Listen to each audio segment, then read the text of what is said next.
Hey there, guys. All right, today we are back with some more of the Great War. I feel like I said back. Today we are back. Did I say it like how? This time, week 84. The U.S. arms industry. The fight for Douaumont. Douaumont. Big hit. I gotta mock the French. Any opportunity that I have to mock the French, I will take the opportunity. Same with the English. God, I hate the English. What? The brain's weird today. Brain's weird. I'm tired and got a headache. But the YouTube algorithm must be appeased and I can't stop uploading. So I must record. Before we dive in, make sure you go and check out the links in the description box below. I would love it if you joined the Discord and followed me over at Twitch. Let's stop wasting time. Let's go ahead and dive into the battle for Douaumont. At the war's beginning, we saw cavalry charges that completely failed in the face of modern machine guns. We've witnessed a lot of failure so far in this war. And we're not done with the failure. It seemed that such charges, once a mighty tactic, were relics of the past. But no more, for this week, the cavalry charges again. Cool. It's gonna totally work, right? I'm Indy Nidell. Welcome to the Great War. Last week, the big news was the beginning of the Battle of Verdun, with the largest artillery barrage in history, and the Germans seemed to have the French on the ropes. Russia had taken Erzurum and was heading toward Trabzon, and the Austro-Hungarian army had nearly reached Durazzo, capital of Albania. Here's what came next. In the west, it was still all about Verdun. It's now been 5 days of slaughter. Fort Douaumont was in German hands, but continuous shelling and repeated assaults could not give them access to the city itself. And beginning February 27th, along what is known as the Sacred Road, the French Supply Road, the French brought in 190,000 men and 23,000 tons of ammunition. There was also a sudden, unexpected thaw that turned everything to mud, but this did nothing to curb the intensity of the fighting or to stop the artillery barrages. Woo, Finally, death. on March the 2nd, the Germans occupied Douaumont village, but now they couldn't leave it, for every exit was under fire from French artillery. The following day, the French bombed what were by now the ruins of it, and by night sent in 2 battalions who occupied it, but this was a very short-lived victory, for by dawn, the Germans had driven them out again. Yet German Army Chief of Staff Erich von Falkenhayn was falling into a kind of trap. Crown Prince Wilhelm and the Fifth Army, encouraged by the initial successes and the capture of the fort last week, were not following Falkenhayn's plans and pressed harder and harder, and German casualties began to rise. By the end of February, they were roughly equal to those of the French, and that was not the German plan. On the 28th, there was an emergency. So Falkenhayn didn't screw this one up. This one was those that should be like listening to his commands. I'm guessing because I remember from the beginning of the series, one of the things that both was a benefit and a it helped the Germans move their forces quickly was that German generals had a lot of autonomy. They didn't have to listen to their field marshal. They could do pretty much whatever the fuck they want and not really face consequences for it. At least that was the impression that I got when Indy talked about it at the beginning of the war. Are we still dealing with a Germany that does that? I mean, obviously, the Crown Prince is technically above the Field Marshal. But I wonder if the other subordinates of Falkenhayn kind of like don't listen. Emergency conference between Wilhelm and Falkenhayn. Wilhelm contended that though surprise had been lost, there were still good prospects for both a moral and material victory. They just needed more men and material. Falkenhayn agreed. This made sense because by February 27th, 13 French heavy batteries were in place on the west bank of the Meuse to hit the Germans in the flanks as they advanced on the east bank. On March 2nd, French forces threw back a German assault on Vaux, and one Frenchman captured that day was Captain Charles de Gaulle with a bayonet stab wound to the thigh. Now here's a little trivia on de Gaulle. He was taken to a military hospital in Mainz, then to POW camps further east, from which he repeatedly tried to escape, once even getting to within 100 kilometers of the Swiss border. But he would remain a prisoner of war for the rest of the war. Oddly enough, though, as a prisoner, he taught French to Mikhail Tukhachevsky, who would become Marshal of the Soviet Union, its highest military rank, before being executed by Stalin in 1937. Tukhachevsky was more successful than de Gaulle. In his sixth prison break attempt, he made it back to Russia and to active service. And speaking of Russia, I only have a small note about Russia this week. In a bayonet charge during a blizzard on March the 3rd, the Russians took Bitlis and 1,000 prisoners, while on the Black Sea coast, they kept on moving westward, occupying Rize. There was another charge this week worth noting, a cavalry charge. Now, cavalry charges are things we don't often see any longer in the war, and you've asked about them many times, so here's the story.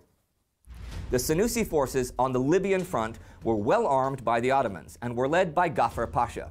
At this point, they were concentrated at Barani and Solom. Now, these were coastal ports, and the entrances were mined, so to get at them, you sort of had to go over land. On February 22nd, South African General Henry Lucan marched his troops out of Unjela to go on the offensive. Lucan had intended to make a night attack on the Senussi, but on the 25th, the Senussi jumped the gun and shelled his camp. Aerial reconnaissance the next day showed that Ghaffar had gone to Agajia, 20 kilometers from Barani. Lucan and his men headed out and engaged the enemy on the 26th. The 3rd South African Infantry advanced on a front about a mile wide, with armored cars and the Dorset Yeomanry on their flanks. Ghaffar's troops tried and enveloped... Man, early armored car... Well, yeah, those early armored cars / early tanks. God, they're fucking funny looking. They're just... They're goofy.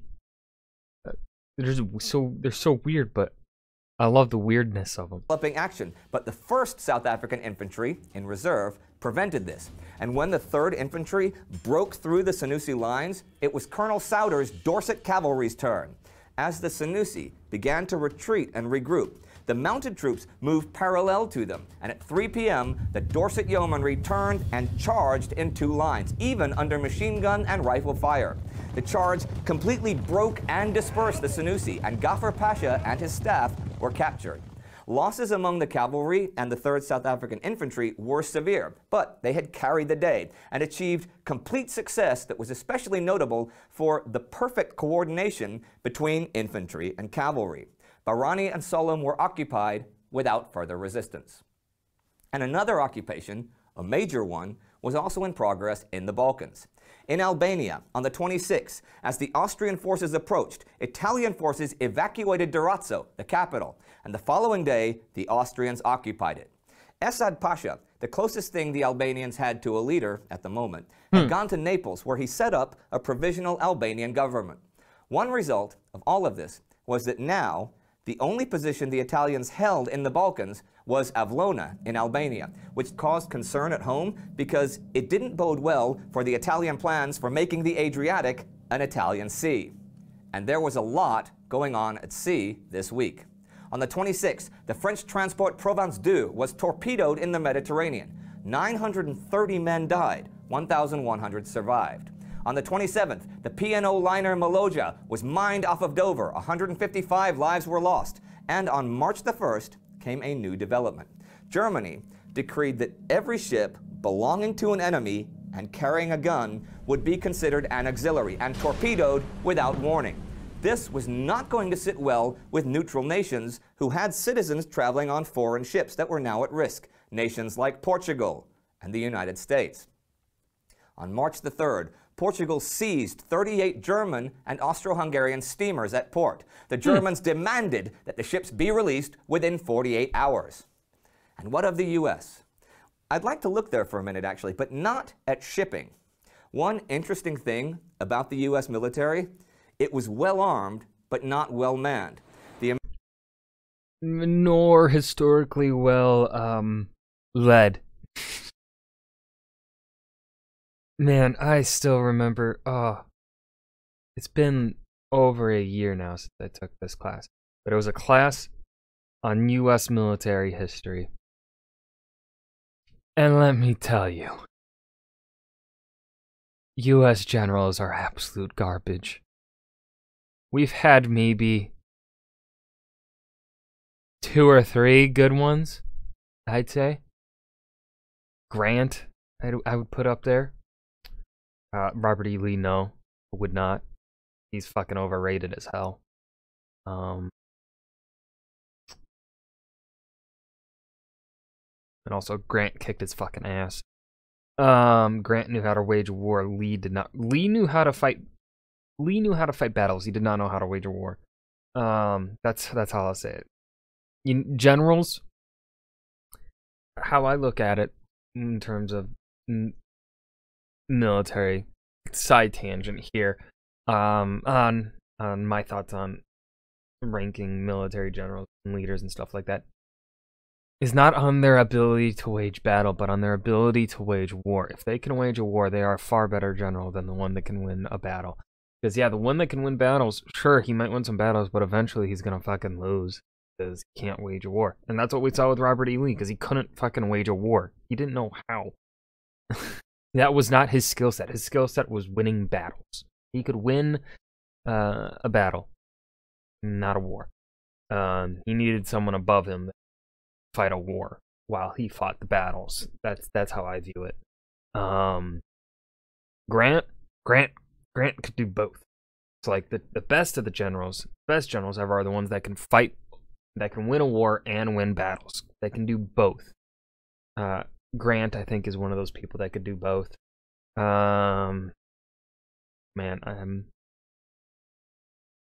Washington isn't. I want to make that. I think one of Washington's subordinates, one of the other generals of the Revolution, I think, is better than Washington, but I cannot remember his name. Nor can I really remember what he did. I would probably also put maybe not Eisenhower, but one of the people that was underneath Eisenhower that I also cannot remember the name of. Eisenhower is a really great tactician with like logistics and supplies. That's pretty much how the U.S. has fought war from the Civil War on, is logistics, pure logistics. Every war that the U.S. is able to have the infrastructure that they require to wage war, they do not lose. Like you saw that in the Iraq War, the Gulf War. US fucking won that shit in under, what, 6 months? Even less than that. Because Iraq had the infrastructure that allowed for when the US invaded to pretty much then keep pushing with ease. And then that's why we see the US kind of struggle in Vietnam and Afghanistan, because those two countries do not have the already established infrastructure the US needs to really succeed, and so the US has to build it themselves, which just costs money and time, and thus also then raises political concerns back home, blah blah blah, thus loses political war. What was the original point I was going for? Oh yeah, generals. US generals suck. American munitions industry, because of supplying European nations, was now world-class in terms of rapidly producing war material on a massive scale. This was a big change from just 18 months earlier. See, the U.S. had not accepted the principle that neutral nations should not supply belligerents, because if it found itself at war, it itself would be denied the benefit of seeking supplies to amplify its own meager production. As a result of all that supplying, it was meager no more. From the start of the war till now, American factories had sent an aggregate of $865,795,668 worth of military supplies to Europe. Almost $1 billion in 2 years of military supplies from 1914 to 1916? That's a fucking lot, dude. That's a fucking... What would that be in today's money? I'm not going to do the math myself because that would take too much time. That's a fucking lot. Oh, man, I'm going to guess I'm gonna guess that's like 30 to 50 billion. A wide range, a wide net to make sure I'm correct. Make that 20 to 50 billion. I think it's definitely over 10 easily. keep widening the net. Roughly 200 million was firearms and explosives, 100 million autos and auto parts, and 250 million was iron, steel, and copper. So the US may have had an army smaller than that of the Swiss, but they could now meet any war emergency from their own supplies. Huge factories were built, equipped, and running in only Hey yo, got enough US flags there? Like, damn. 3 months. Typewriter and business machinery was adapted for shell production. The US now had a colossal arms industry, and the capital, to get it going, was either amortized or included in the price at which munitions were sold. So you see the funny thing here? The US now had one of the world's greatest munitions industries, and had gotten it totally for free. Europe had paid for it.